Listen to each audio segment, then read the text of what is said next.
Городок Силвервуд, затерянный у океана, был тихим и неприметным. Сюда не доезжали туристы, здесь не строили небоскребы.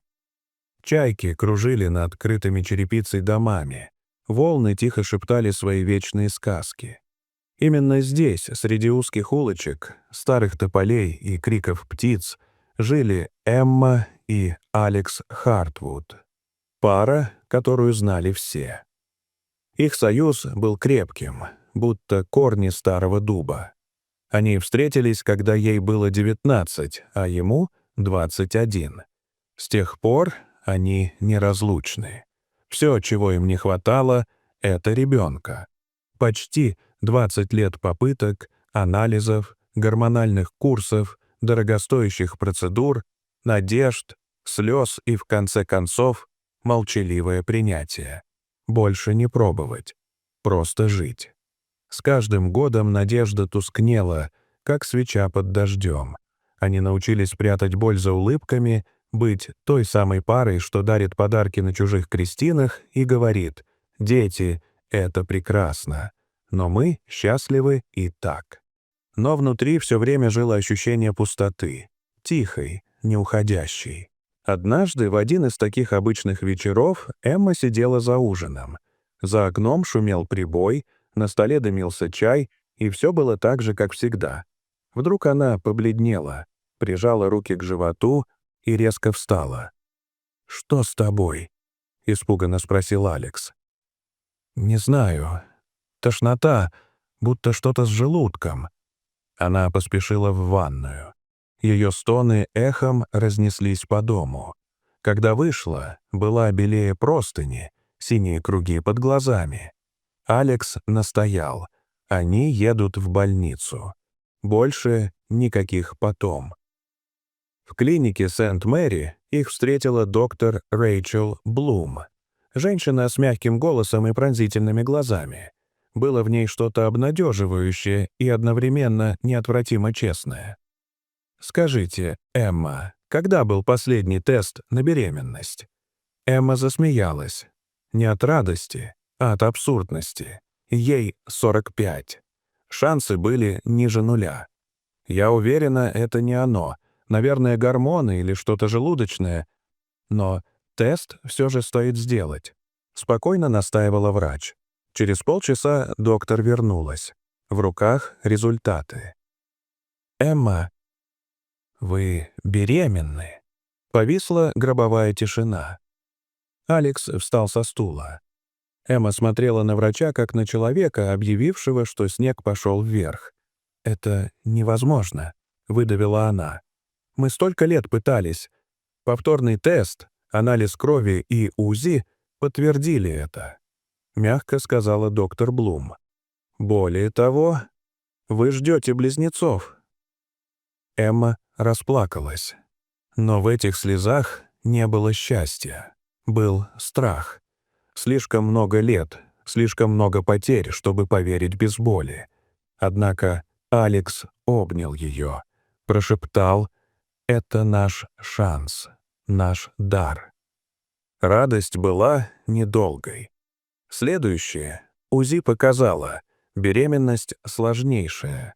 Оба плода в одном амниотическом мешке, одна плацента, а к тому же предлежание и, возможно, приращение плаценты. Это грозило внутренним кровотечением и смертельной опасностью для матери. «Вам стоит серьезно рассмотреть прерывание», — осторожно сказала доктор Блум. «Чем раньше, тем безопаснее. Иначе риски слишком высоки. Как для вас, так и для детей». Но Эмма только покачала головой. «Я не могу. Я не могу снова отпустить. Я должна попытаться». С этого момента начался отсчет. Эмма легла в больницу на полный постельный режим. Алекс был рядом ежедневно. Приносил книги, читал ей вслух, пытался вязать, чтобы отвлечь ее. Иногда он пел ей детские песенки, те, что они надеялись когда-то спеть своему малышу.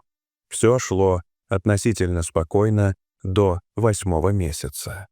А потом то самое утро. Обычное, ничем не примечательное. Эмма вскрикнула, схватилась за живот, лицо побелело. Алекс вызвал врачей. Срочное кесарево. Пока ее везли в операционную, она схватила его за руку. «Если придется выбирать, выбери их. Спаси наших детей. Обещай мне». Он будто онемел.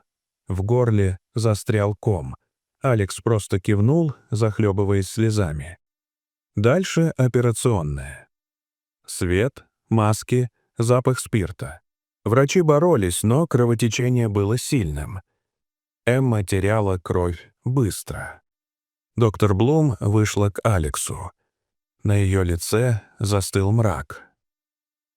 «Алекс, если мы выберем Эмму, у нее есть шанс.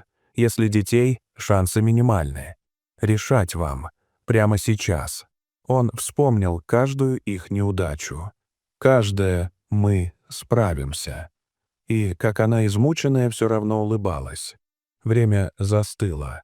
Он закрыл глаза, крепко сжал кулаки и сказал: «Делайте все возможное, но спасите их». Так хотела Эмма.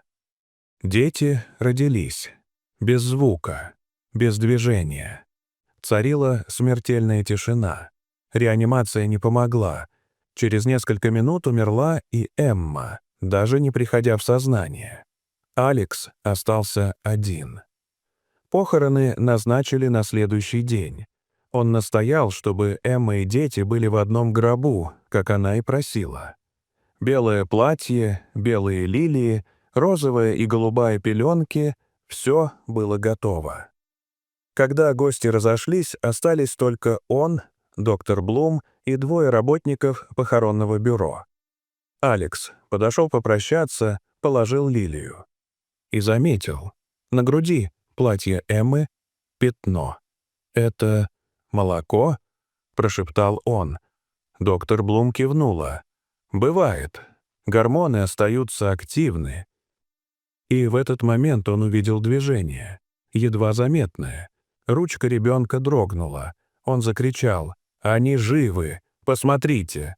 Доктор Блум бросилась к гробу и подтвердила: оба младенца дышат. И в ту же секунду, когда они ожили, сердце Эммы снова забилось. Сразу же была вызвана скорая. Срочная реанимация. Возвращение в клинику. Врачи были сбиты с толку. Ни у Эммы, ни у детей не было пульса, а сейчас они дышат. Через день Эмма пришла в себя. Первое, что она прошептала: «Алекс». «Дети?» Он плакал, смеялся, кивал, держал ее за руки. «Они здесь, они живы. Ты спасла их, Эмма. Это чудо, ты вернулась». Она закрыла глаза и улыбнулась. «Я видела сон. Я кормила их под деревом. Ко мне подошел мужчина в белом. Он сказал, что моя миссия еще не завершена». Эта история разлетелась по всей стране. Врачи говорили о синдроме Лазаря, ошибке диагностики, редчайших реакциях. Но никто не мог объяснить, как трое мертвых ожили почти одновременно. Но для Алекса и Эммы объяснение было простым. Это было чудо.